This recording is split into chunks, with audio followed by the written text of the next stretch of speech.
Assalamualaikum warahmatullahi wabarakatuh.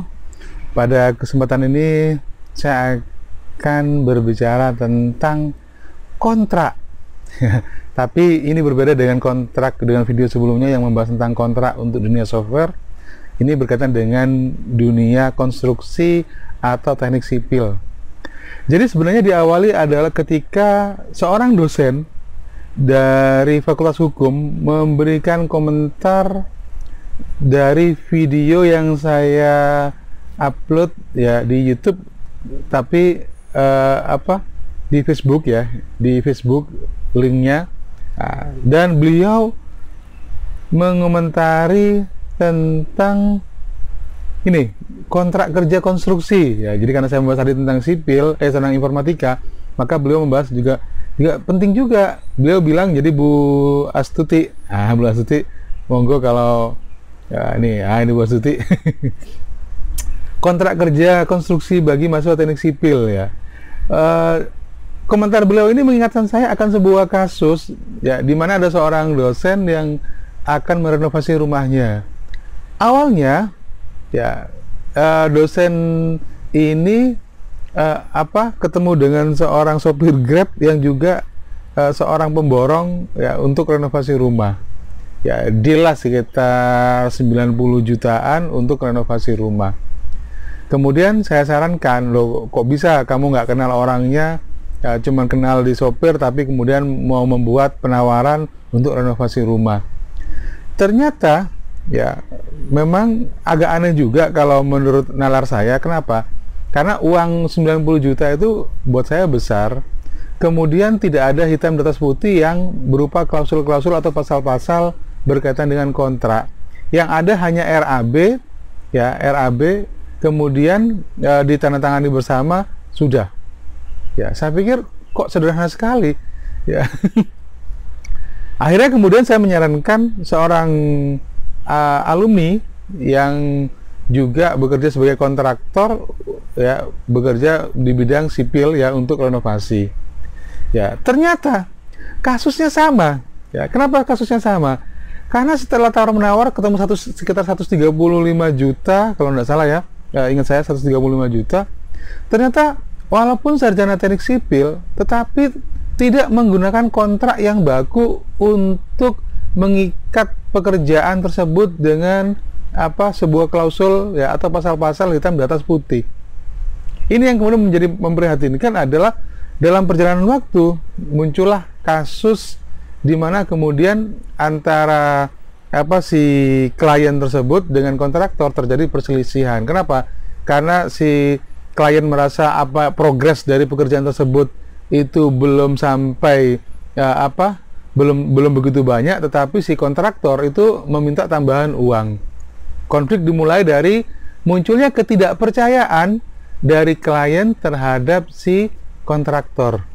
Ya, maka dari itu kemudian penting sekali bagi semua orang untuk melihat ya segala satu itu berdasarkan kontrak. Maka kemudian saya membalas komentar dari Bu Tuti, dosen Fakultas Hukum ini ya, dengan statement pengetahuan soal hukum akhirnya bukan hanya sekedar perdata, pidana, perburuhan dan pembuatan kontrak, tetapi juga pengetahuan dalam mempertimbangkan penyelesaian konflik. Nah, ini yang kemudian saya sampaikan kepada di komentar tadi ya. Nah, pertanyaannya adalah sekarang bagaimana menentukan memilih. Ini saya tertarik sekali dengan majalah Idea. Majalah Idea itu sebenarnya adalah majalah yang bergelut di bidang konstruksi ya, di bidang bangunan. Yang pertama adalah judul yang diangkat oleh Idea. Ya, saya sambil makan tahu isi.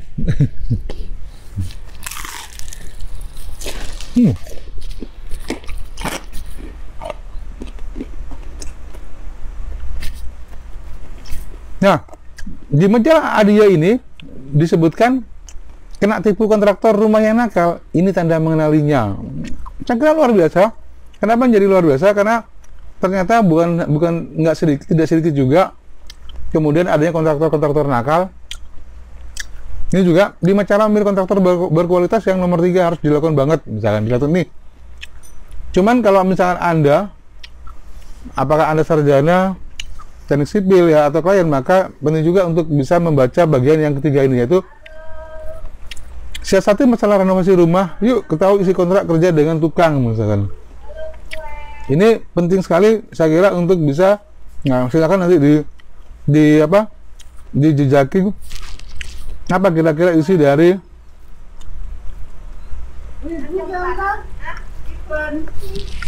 Oke. Kemudian apa sih isi dari kontrak? Nah, penting sekali ya. Baik, saya coba. Pertama adalah bahwa ketika kita memiliki pekerjaan bangunan, itu sebenarnya bukan hanya masalah rencana anggaran dan biaya atau RAB saja. Ini contoh RAB ini ya. Mungkin bagi yang belum tahu RAB.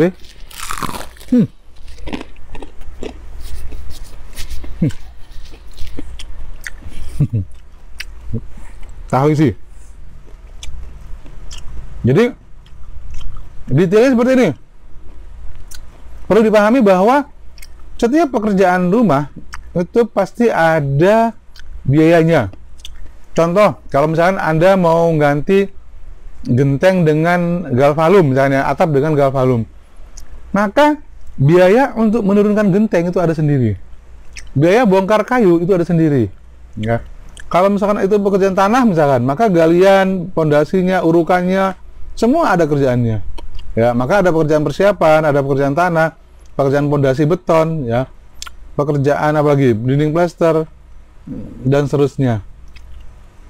Sehingga apa yang mau dikerjakan, ya, setiap pekerjaan apa tahapan pekerjaannya, berapa luas meter perseginya, kemudian juga keramiknya misalkan, temboknya, pintu handle-nya dan seterusnya, semua harus detail di RAB ini.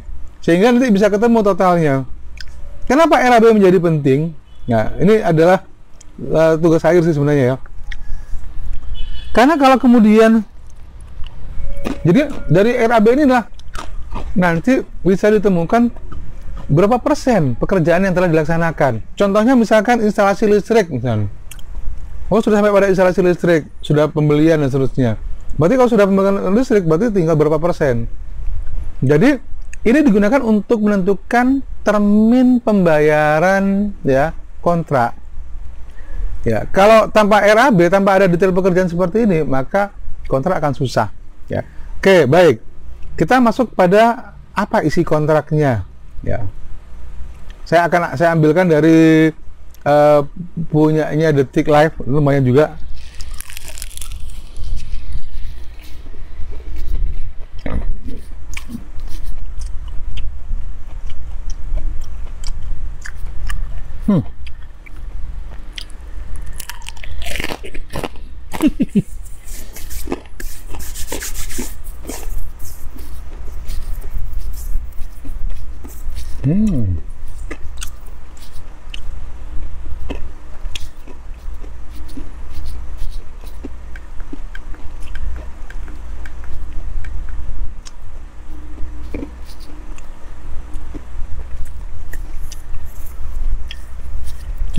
Ya, jadi sekali lagi bahwa apakah Anda sarjana teknik sipil sebagai kontraktor atau Anda adalah klien yang menggunakan jasa kontraktor atau konsultan, maka dokumen kontrak wajib dibuat karena menyangkut masalah uang dan menghindari konflik yang tidak jelas. Ya.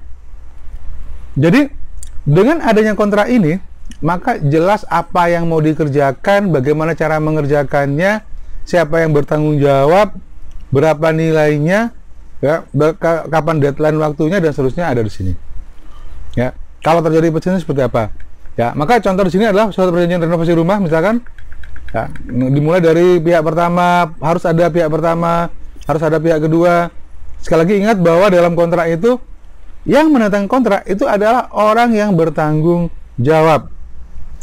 Jadi kalau misalnya dari pihak kontraktor misalkan, terus yang tanda tangan siapa di sini? Dia sebagai apa? Istilahnya legal standing. Legal standing itu artinya bahwa si penandatangan itu dia bertindak sebagai siapa? Sebagai direktur. Lah, kalau misalkan ada sebuah perusahaan terus yang tanda tangan cleaning service, yang tanda tangan OB misalkan, maka si OB nggak bisa, dia nggak punya legal standing untuk menandatangani kontrak.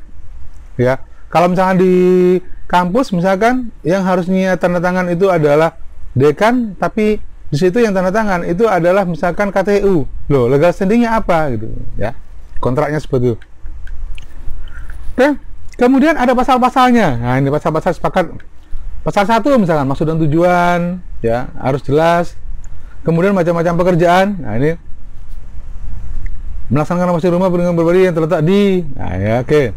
Kemudian apa dasarnya ya, bahwa pihak telah menyetujui lokasi, jadi harus jelas dulu lokasinya, kemudian surat penawaran pemborongannya lah dalam, jadi harus ada lampirannya sampai pada gambar rumah, PKS, teknis dan seterusnya ya. Jadi kalau misalnya itu mau direnovasi maka seperti apa, kalau spesifikasinya seperti apa. Jadi bukan hanya RAB ya, tapi juga sampai pada denahnya, gambar rumahnya, pondasinya seperti apa ya, di sebelah mana, itu juga.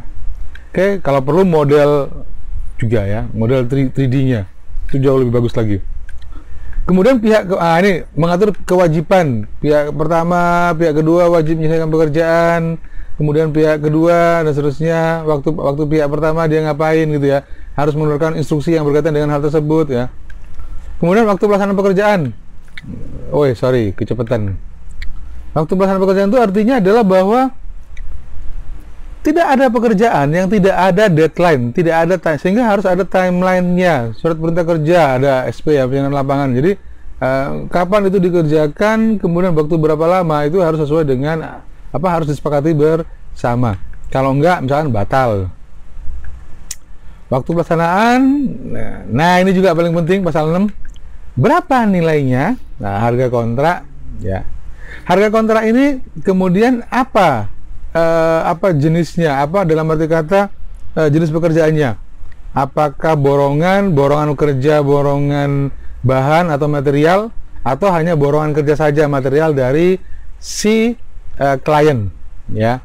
Jadi karena modelnya bisa macam-macam, bisa saja kemudian bahannya itu dari si klien, kemudian sedangkan pekerjaannya itu adalah dari kontraktor ya, atau dua-duanya dari kontraktor. Nah ini agak rumit biasanya. Kenapa? Karena bisa berkaitan dengan masalah spesifikasi bahan atau material. Ya, oke. Contohnya misalkan kalau itu galvalum, maka pakai apa? Pakai Kencana atau merek lagi yang lainnya. Kalau itu misalkan keramik, maka keramiknya pakai merek apa, kualitas nomor berapa, ya. Nah, karena kalau dikasih yang KW-KW juga rugi ya. Kadang-kadang kontraktor juga untuk bisa memperbesar keuntungan, maka yang dia mainkan adalah di material. Jadi ada seorang teman yang dia memborongkan untuk pembuatan galvalum atap ya, tapi ternyata yang dimainkan adalah jumlah galvalumnya ya, jumlah tiang-tiangnya. Nah itu berbahaya sekali ya, apalagi kalau bahannya bahan yang tidak bagus ya, tampak mungkin setahun 2 tahun. Nah itu kasus-kasus ambruk itu karena mereka bisa mempermainkan bahan. Jadi harus ada di spesifikasinya itu pakai merek apa. Jadi saya pernah merenovasi bagian depan rumah itu ya, saya jelas pakai galvalum dengan ketebalan sekian, merek Karunia misalnya, atau misalnya merek Kencana ya. Cara pembayaran ya, sekali lagi cara pembayaran itu biasanya dijadikan 3 termin ya. Termin pertama atau tahap pertama ketika kontrak ditandatangani, misalkan ya 30% atau 50% ya. Kemudian ada tahap kedua atau termin kedua ya, kemudian ada termin ketiga ya. Kemudian terakhirnya adalah retensi biasanya, atau nilai uang yang ditahan sebagai garansi ya, atau ketika ada perbaikan ya. Oke. Kemudian pekerjaan tambahan. Nah, pekerjaan tambah kurang, merenovasi rumah itu tidak kemudian selalu sesuai dengan rencana. Kadang-kadang sudah dibuat, kemudian kalau itu perubahannya dari si klien ya, maka harusnya seperti apa ya, misalnya Pak yang ini diganti aja Pak, yang ini ditambahin ini, tambahan dengan dudukan ini misalkan, atau bagian ini pintunya ditambahkan ini gitu, atau jendelanya dibesarin. Nah, kalau ada perubahan atau tambahan ya, pekerjaan tambah kurang itu, maka apa kesepakatannya, berapa nilainya, dan sekali lagi ingat harus tertulis sebagai adendum, sebagai tambahan dari kontrak ini. Kenapa? Karena kalau tidak, maka yang terjadi adalah kontraktornya biayanya nambah, tapi si klien dia dianggap itu adalah bagian dari pekerjaan atau kontrak yang semula. Ya. Jadi kalau Anda adalah kontraktor yang baru terbit, ya, maka penting sekali untuk bisa mendokumentasikan semua pekerjaan itu mulai dari awal kontrak, ya, terus kemudian proses pelaksanaan, ya, sampai dengan terakhir. Apa? Ya, baik itu dokumentasi berupa kontrak, berupa pekerjaan tambah kurang, ya, baik itu fotonya, ya, semuanya harus dikomunikasikan. Jadi jangan sampai kemudian si klien itu kehilangan kepercayaan gara-gara Anda tidak bekerja secara profesional, ya. Nah, apabila karena pekerjaan tambahan mengakibatkan perubahan nilai kontrak dan seterusnya, maka ini penting juga, ya, addendum kontrak tadi itu. Ya. Pekerjaan tambah kurang tidak dapat dipakai sebagai alasan untuk merubah waktu penyelesaian pekerjaan kecuali ada persetujuan tertulis dari pihak pertama. Nah, ini jadi kalau misalkan, Pak, ini saya ini nguruknya ini karena telat. Nah, jadi sekali lagi bahwa penting untuk melihat hak dan kewajiban dari antara klien sama dengan kontraktor. Kemudian denda dan sanksi, saya kira ini normatif aja. Kalau di rumah tangga saya kira tidak mungkin telat oke, seminggu is oke masih. Tapi kalau telatnya sebulan, nah kasusnya yang terjadi itu adalah telat sebulan. Kenapa? Karena tukangnya itu nganggur, material tidak dikirim, ya, oleh si kontraktor, sehingga kemudian menimbulkan distrust, menimbulkan ketidakpercayaan dari si klien terhadap kontraktor. Ya. Force major. Oke, kalau kemudian terjadi bencana, ya, force major itu penting sekali, ya, hal-hal yang terusnya. Maka siapa yang bertanggung jawab? Sebenarnya selain force major tadi itu ada satu hal lagi. Begini, ini yang seringkali terlewatkan. Kalau misalkan tukang dari si kontraktor tersebut itu kecelakaan, ya, walaupun itu tidak diharapkan oleh semua orang, maka siapa yang bertanggung jawab? Apakah si pemilik rumah, ya, atau si kontraktor? Ya, harusnya kontraktor yang mempekerjakan, karena sekali lagi ingat bahwa si klien, ya, itu tidak ada hubungan sama sekali dengan si tukang-tukang, karena tukang-tukang itu berada di bawah, ya, pekerjaan atau supervisi dari si kontraktor. Ya, ini juga penting, ya, diperhatikan dalam sebuah kontrak. Ya, kadang-kadang, tapi memang kadang-kadang kan pihak pemilik rumah kan nggak tega. Oke, dikasih makan, dikasih minum, walaupun kalau itu dalam kontrak itu sudah menjadi tanggung jawab dari kontraktor. Tapi ya itu bagian dari sedekah, ya, mungkin, ya. Perselisihan. Misalkan nih, kalau terjadi perselisihan antara si klien dengan si kontraktor, apa yang harus dilakukan? Ke pengadilan, pakai somasi-somasian. Sekali lagi ingat bahwa lebih baik membangun kepercayaan dari awal, ya, antara klien dengan kontraktor atau sebaliknya, daripada masuk ke ranah hukum. Ya, sekali lagi ranah hukum itu adalah jalan terakhir, ya, mau pakai somasi 1, somasi 2, somasi 3, kemudian ke pengadilan. Ya, nilainya berapa sih uangnya? 200 juta seperti kontrak ini misalkan. Tapi yang menjadi masalah adalah berapa biaya yang akan dikeluarkan. Biaya itu bukan hanya uang untuk penyelesaian perkara. Ya, oke, nanti pada terakhirnya di perdata ternyata ganti ruginya sekian misalkan. Maka kemudian berapa biaya waktu yang hilang, berapa emosi yang terbuang, yang keluar gara-gara konflik tersebut, ya. Oleh karena itu kemudian akan sangat bagus kalau kemudian masing-masing pihak, ya, itu bisa punya saling percaya, ya, komitmen, ya, untuk bisa menyelesaikan kontrak dengan baik. Nah, ini ada hal yang lain lagi. Nah, mungkin saja terjadi ternyata si kontraktor atau si klien dia menghentikan pekerjaan, ya. Maka biasanya apa yang dilakukan? Biasanya adalah opname. Jadi si opname ini perlu juga untuk memanggil pihak ketiga, ya, apakah si kontraktor itu perlu mendapatkan tambahan dana apa yang dikerjakan atau tidak, ya. Oleh karena itu kemudian dalam sebuah penyelesaian, seorang sarjana teknik sipil, ya, penting sekali untuk bisa memahami hukum, ya. Kenapa? Karena pekerjaan itu bukan hanya masalah uang, tapi juga masalah bagaimana membangun reputasi, ya, bagaimana membangun kepercayaan, ya, bagaimana membangun jaringan, ya, atau portofolio, ya, sehingga kemudian dia bisa mendapatkan pekerjaan yang jauh lebih tinggi lagi. Ya, jadi itu saya kira berkaitan dengan masalah dokumen kontrak. Ya, jadi dokumen kontrak itu bukan hanya tanda tangan seperti ini, ya, perjanjian seperti ini, tapi juga harus ada lampirannya, ya, bukan hanya juga RAB juga yang detail-detailnya, tapi juga harus ada gambarnya, ya, dan seterusnya. Kenapa? Karena ini berkaitan dengan pengikatan pekerjaan. Ya, jadi saya kira terima kasih kepada Bu Tuti, ya, yang telah mengingatkan bahwa sarjana teknik sipil itu juga perlu untuk mendapatkan pemahaman tentang hukum, ya, terutama berkaitan dengan hukum perdata dalam pembuatan kontrak, ya, ya. Jadi juga penyelesaian sengketa dalam sebuah kontrak. Terima kasih. Assalamualaikum warahmatullahi wabarakatuh.